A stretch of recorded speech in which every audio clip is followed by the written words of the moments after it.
2020 సంవత్సరం రాష్ట్రంలోని ప్రధాన రాజకీయ పార్టీలకు అనేక సవాల్ విసిరింది. ఇందులో కాంగ్రెస్ను విజయ తీరాలకు తీసుకెళ్లేందుకు సీఎం రేవంత్ వ్యూహాలు చాలా సక్సెస్ అయ్యాయి. అధిష్టానం వద్ద ఆయన పరపతిని మరింత పెంచుతున్నాయి.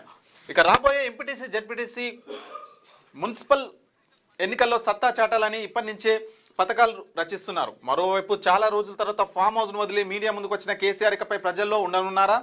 ఫోన్ ట్యాపింగ్, కాళేశ్వరం కేసులు ఆయన్ని మరింత చిక్కులోకి నెట్టివేయబోతున్నాయా?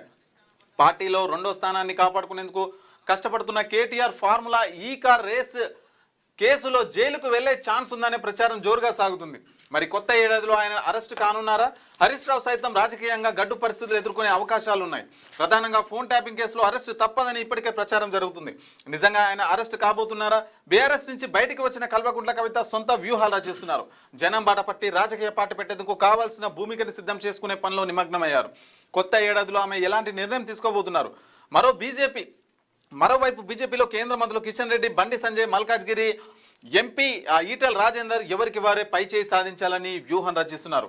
వీరిలో ఎవరు సక్సెస్ కానున్నారు అని చెప్పేసి పొలిటికల్ పంచాంగం అంటే ప్రతి ఒక్క పార్టీ వాళ్ళ వ్యూహాలు, మరి 2025లో ఏం చేసిరు, 2026లో ఏం చేయబోతారు, వాళ్ళ రాజకీయ ప్రస్థానం ఎట్లా ఉండబోతుంది, ఎలాంటి నిర్ణయాలు తీసుకోబోతారు, కాళేశ్వరం అంశము, ఇప్పుడు కేటీఆర్ ఈ కార్ రేస్లో జైలుకు పోతారా, లేదంటే ఫోన్ ట్యాపింగ్ అంశం ఒక కొలిక్కి వస్తుందా, అటు బీజేపీ పార్టీ ఏదైతే ఉందో అది బలోపేతం అవుతుందా?